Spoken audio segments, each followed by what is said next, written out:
usulan nambo bagi dusana luak nantigo ya.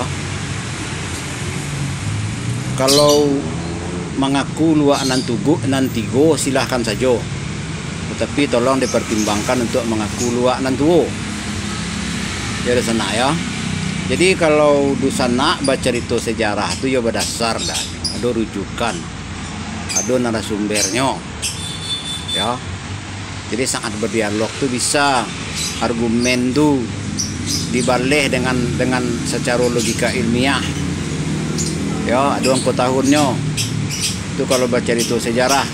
Kalau baca itu kaji diri di sana, kalau ke alif bata loh ya, kalau ke syariat toriko hakikat marifat lo nang karo sana darek baca ngan botamui di wilayah pesisir barat tuh, pesisir selatan, Pahinan ya, di Pasaman, Mangopoh, Pariaman, itu di sana di situ rata-rata langkok gano ya, langkok gano makasih itu alun masuk adalah ajaran baginda Nabi besar Muhammad Rasulullah SAW.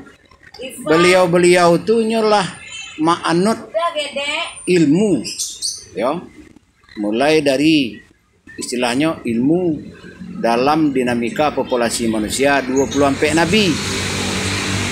Nah, jadi kalau dusana bautang kato, bayi aja kato.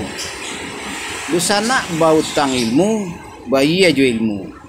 Jadi nang kadi baca tu sekira-kira nang bisa dipertanggungjawabkan sajalah di lapangan. Ya.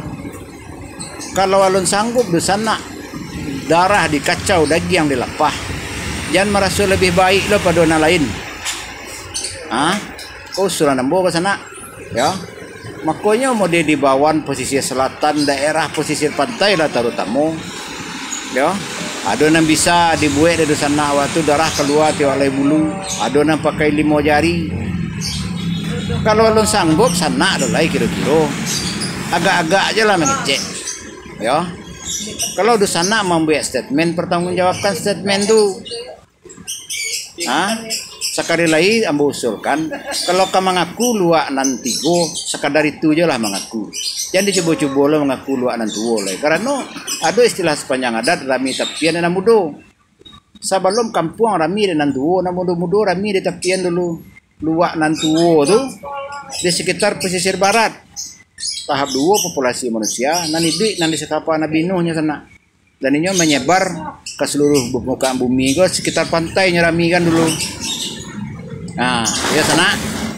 Jadi kalau ndak bertanggung jawab sana ngecek. Ajan merasa lebih baik lo pada orang, jangan rambut pirang penampilan orang lo.